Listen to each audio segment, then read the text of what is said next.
Assalamualaikum warahmatullahi wabarakatuh. Bismillahirrahmanirrahim. Alhamdulillahirrabbilalamin.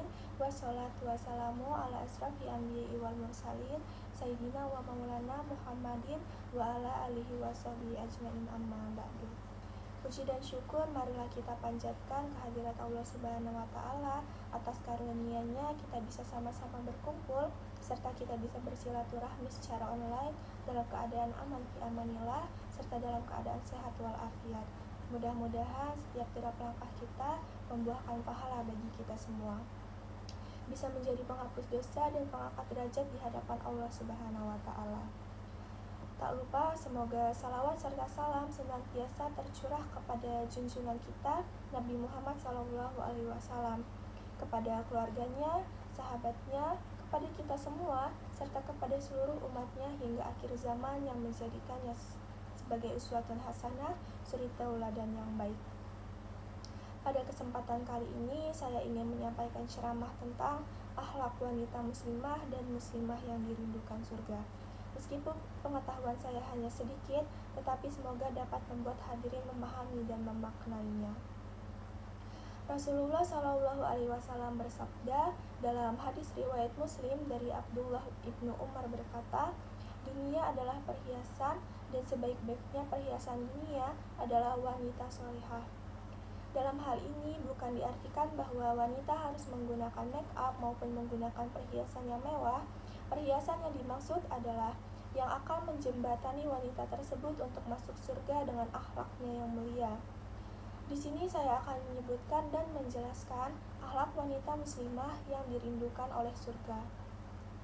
Yang pertama adalah seorang muslimah yang menjaga sholatnya.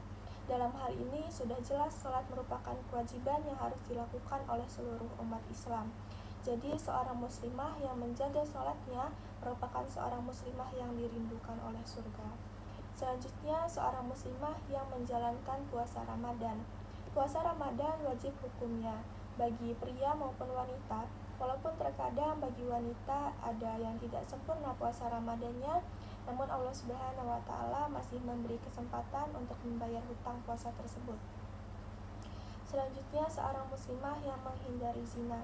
Sebagaimana yang terdapat dalam surat Al-Isra ayat 32, dan janganlah kamu mendekati zina, sesungguhnya zina itu adalah suatu perbuatan yang keji dan suatu jalan yang buruk. Dosa zina hukumnya sangat berat. Seorang wanita muslimah yang sangat berusaha untuk menghindari zina, bahkan perilaku-perilaku yang mendekati zina, termasuk dalam wanita yang dirindukan oleh surga. Selanjutnya seorang muslimah yang taat kepada suaminya. Wanita yang baik dan dirindukan oleh surga adalah wanita yang taat pada suaminya. Ketaatan pada suami dibatasi dalam perkara yang baik dan tidak bertentangan dengan syariat Islam. Selanjutnya seorang wanita yang penyabar. Surga sangat menyukai wanita yang dipenuhi dengan kesabaran. Jadi kita sebagai wanita harus senantiasa sabar dan ikhlas atas segala cobaan yang diberikan oleh Allah Subhanahu wa Ta'ala kepada kita. Karena cobaan yang kita dapat merupakan tanda kasih sayang yang diberikan oleh Allah Subhanahu wa Ta'ala kepada kita. Selanjutnya, wanita yang mendidik anak perempuannya dengan baik. Pahala bagi seorang ibu jika mendidik anak-anaknya menjadi anak yang soleh dan solehah. Karena kelak seorang ibu yang mendidik anak perempuannya dengan baik akan diangkat oleh Allah Subhanahu wa Ta'ala ke surganya Allah. Amin amin ya rabbal alamin. Selanjutnya adalah wanita yang sabar dalam menerima penyakit. Penyakit adalah ujian yang akan mensucikan kita dari dosa asal kita sabar dalam menghadapinya. Orang yang diberi ujian oleh Allah Subhanahu wa Ta'ala berupa sebuah penyakit, namun ia ridho dengan sakitnya dan yakin bahwa sakit tersebut adalah Allah Subhanahu wa Ta'ala yang menghendaki, sehingga ia menerima dengan sabar dan ikhlas, maka ia termasuk orang yang dirindukan oleh surga. Salah satu contoh yang dapat diteladani dari kesabarannya dalam menerima penyakit adalah Nabi Ayub alaihi salam. Selanjutnya adalah seorang wanita yang selalu mencari ridho suami. Mencari ridho suami adalah hal yang sangat dianjurkan oleh Rasulullah untuk para wanita, dan inilah salah satu akhlak wanita yang selalu dirindukan surga. Dalam sebuah hadis, Rasulullah SAW pernah menjelaskan bahwa wanita penghuni surga adalah wanita yang selalu bisa mencari ridho suaminya saat suaminya sedang marah atau saat ia sedang marah kepada suaminya. Selanjutnya adalah wanita yang tidak menyakiti orang lain. Rasulullah SAW pernah bersabda bahwa wanita yang hanya mampu sholat 5 waktu dan bersedekah dengan sepotong keju, namun tidak pernah menyakiti hati siapapun, itu adalah penghuni surga.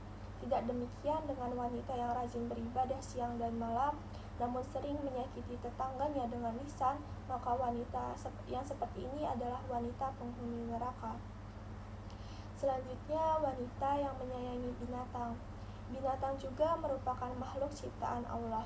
Wanita yang bisa menyayangi binatang dan tidak berbuat aniaya terhadap binatang pasti mendapat ganjaran tersendiri dari Allah Subhanahu wa Ta'ala.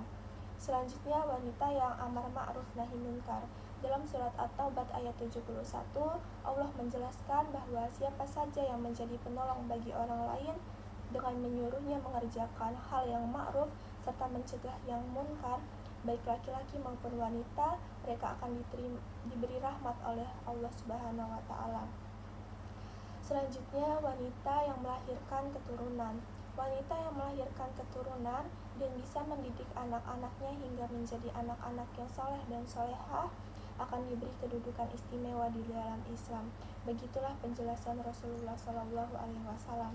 Dan yang terakhir, berbakti kepada kedua orang tuanya. Orang tua adalah dua orang yang wajib untuk dihormati. Baik laki-laki maupun wanita wajib berbakti kepada orang tuanya. Dalam Islam, berbakti kepada orang tua adalah amalan yang fardu kifayah.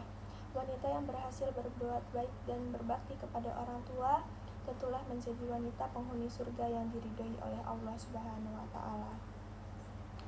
Akhir kata, sampailah ceramah ini pada bagian penutup. Sebagaimana tidak ada gading yang tidak retak, apa yang saya sampaikan tadi juga pasti tidak luput dari kekurangan dan kesalahan. Saya meminta maaf dan kepada Allah saya memohon ampun. Semoga apa yang saya sampaikan dapat bermanfaat bagi kita semua, terkhusus bagi diri saya pribadi.